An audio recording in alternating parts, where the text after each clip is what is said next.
Hey guys, welcome back, and if you're new to the show then thanks for joining us. Now I just want to start this episode off by saying currently I'm getting a lot of you guys asking me to take a look at different games, which is absolutely awesome. I love the suggestions and I do always keep them in mind. I have a little list of what people are asking for, but please try to bear in mind I only do YouTube as kind of a little second job, as I do have another job and I do this solo. I don't have a team of people helping me make these videos, so it pretty much takes all of my spare time when I probably should be just playing games and having fun with other people online.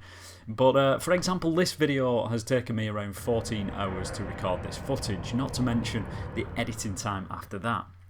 Now, again, I only make very little from YouTube. Last month I made a whopping £60, and 10 of that I gave away in a prize, which I do love to do the little giveaways because I like to give something back to you guys for watching my videos. And the other £50 I spent on a game for a future episode, so that was my YouTube earning spent up. So all I'm trying to say really is please be patient. I am working as hard as I can on the channel to make these videos, but they do take a long time for me, and I can pretty much only make one or two at a time.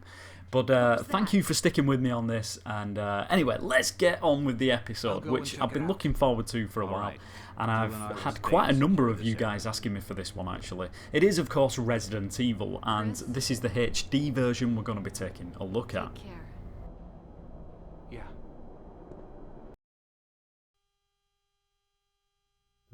So to start off with, let's just rewind and take another look at this opening scene. Now, I'm sure you're aware that the original Resident Evil games were built using static backgrounds that look 3D and the characters move through them. Therefore, this video is going to look slightly different to other games we've taken a look at because the backgrounds are, well, they're basically stuck to the camera. No matter where I move the camera, up, down, left, right, they're always going to be stuck in the same place. Kind of like they're over the lens, if you can imagine that. And it can make this video look a little crazy at times. Anyway, like we always do, let's take a closer look at our hero model. In this case I'm playing as Chris, and we can see here we have the standard hollow model with some eyes, and we can even see some teeth in there. You don't really see the character's mouths moving too much from what I can remember when they talk, but I guess they're in there just in case.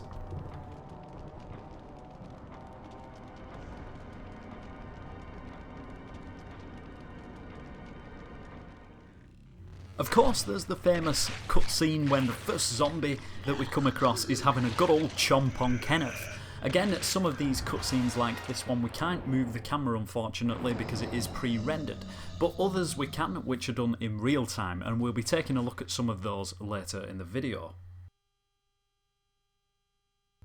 It turned out to be pretty difficult to get a closer look at the models for the zombies when they're walking around because of the nature of the camera, so I did have to kill them to keep them still so we could take a closer look. And when we get up close, they do look pretty detailed, which is cool to see because from the normal fixed camera angles, it can be difficult to get such a good look.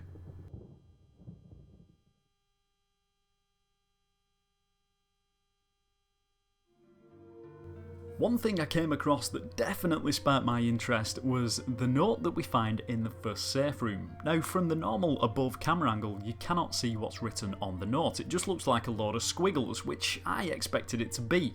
But if we take the camera closer in, check it out. It's quite hard to tell what the note says, but there is actually handwritten text on the note. And I should point out that some of these sections are missing from the text that we see on the screen once we read the note. I may even try and find this note in the texture file at some point to see if it is possible to read the full thing. Alrighty, so during Resident Evil there are a few instances that if we get a puzzle wrong it can end in disaster for our character, and I know you guys are probably going to want to see what happens to our character behind the scenes when the game tries to cover up what's really happening. Luckily for you guys, I'm here to show you just that, and I'm purposely going to get crushed by this ceiling. Normally the camera would instantly flick to above the ceiling and we'd just hear our character getting crushed, but here's what really happens.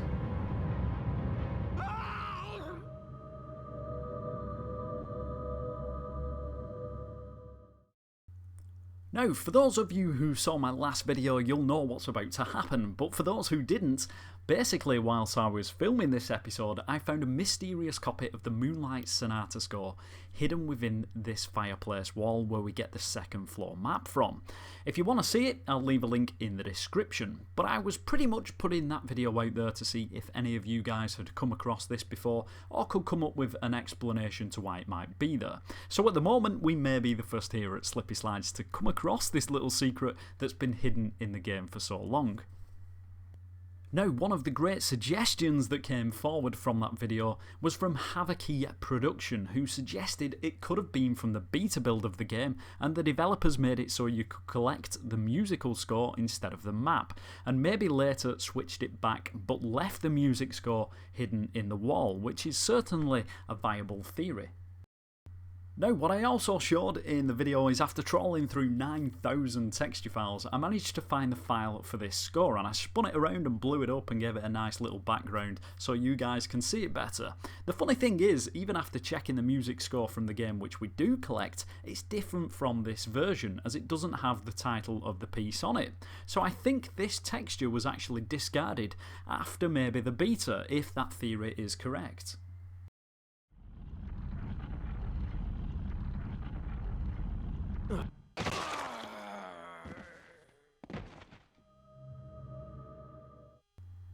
Yes, even though you can't see them, there are zombies on the outside of these windows, and we'll also be taking a look at how they crash through them in just a moment.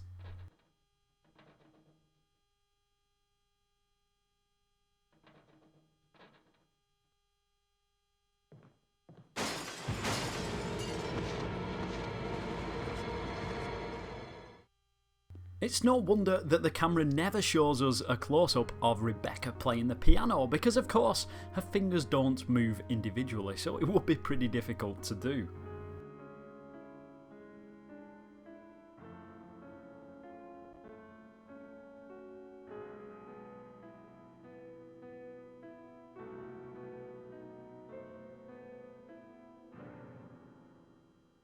Oh, what was that?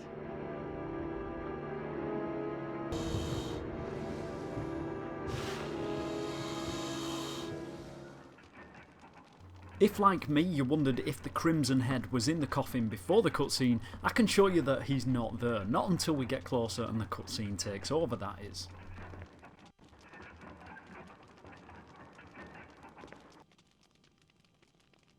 Also, check out the detail on this map. From the far away camera angle, you can't really see what's on the map, but it even has text on it saying Altar, Mansion and Residence, the places that we visit during the game.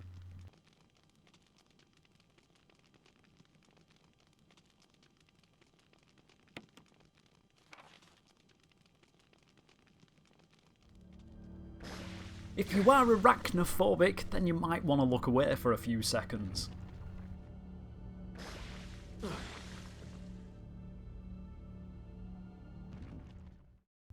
Okay, you can look back now, just in time to see Richard getting eaten by Neptune the shark. Here it is in slow-mo, and I'm actually showing you more than you would normally see from the clip in the game.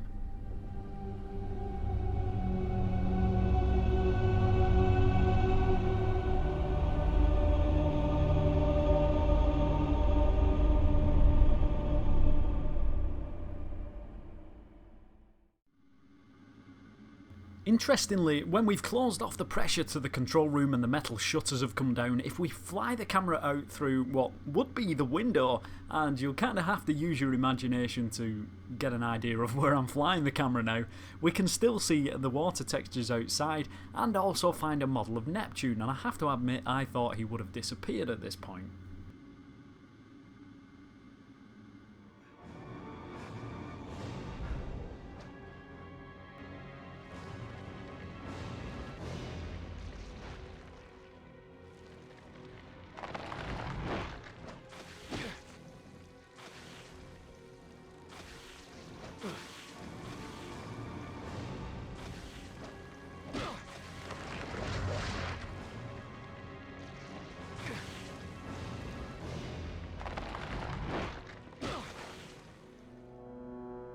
one of the parts of Resident Evil from the original game that stands out in my mind, because the first time I played it I was just a small kid and it made me jump, is the corridor that the dogs jump through the window. Let's take a quick look at this in slow-mo.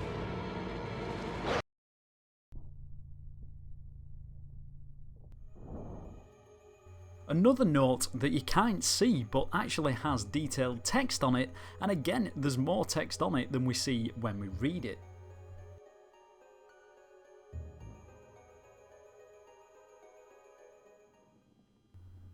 Just a little clip, did you ever notice that the moths in the game look like they have a happy little smiling black currant head that's doing a little jig?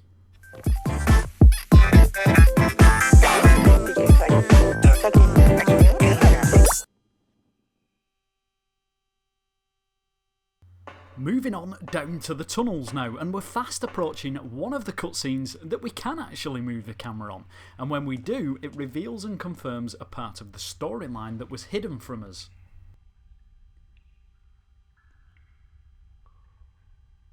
Well Chris, we're going to be finding out soon enough, but at this point we're not entirely sure who shoots Enrico, even though I think we have a hunch who it might be, but in the cutscene we only see their boots walking away.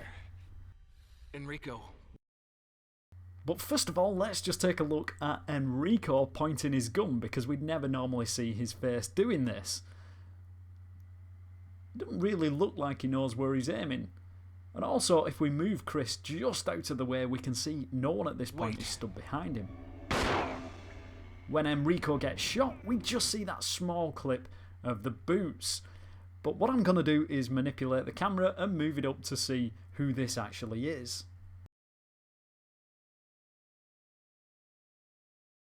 Of course, I'm pretty sure you all had a good idea of who this might be, but this pretty much confirms it is Albert Wesker. It certainly looks like the model of him.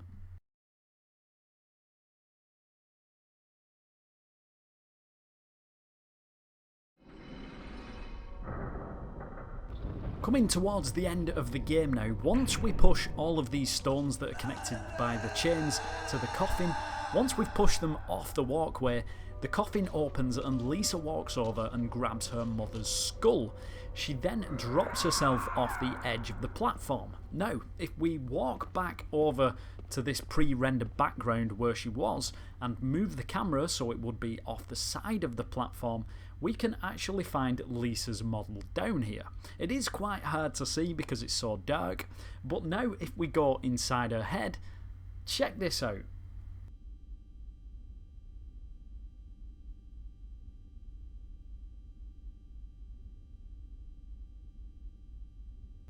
These little things that are spinning around inside her head are actually her tentacles that come outside of her body. I thought it was kind of cool to see and just wanted to show you that.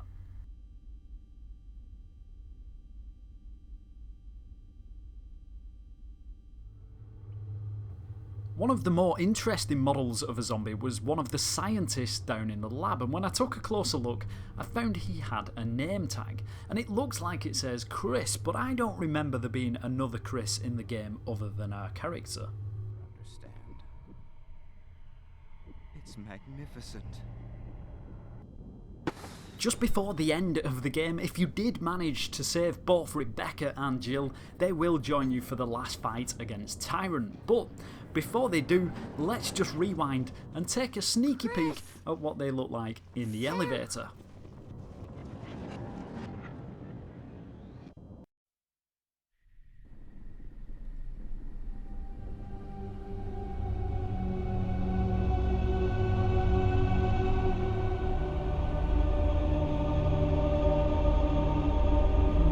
I'd say that is pretty messed up, is what they look like. In fact, that could be one of the scariest things I've seen throughout this game.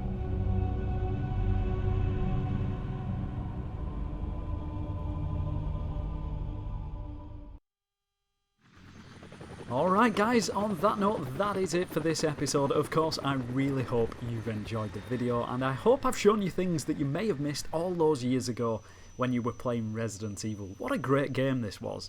I hope to catch you back here at Slippy Slide real soon. If you do subscribe to the channel, don't forget to hit the notification bell so you can see my videos before other viewers. I really appreciate the support guys. Until next time, as always, take care and I'll catch you soon.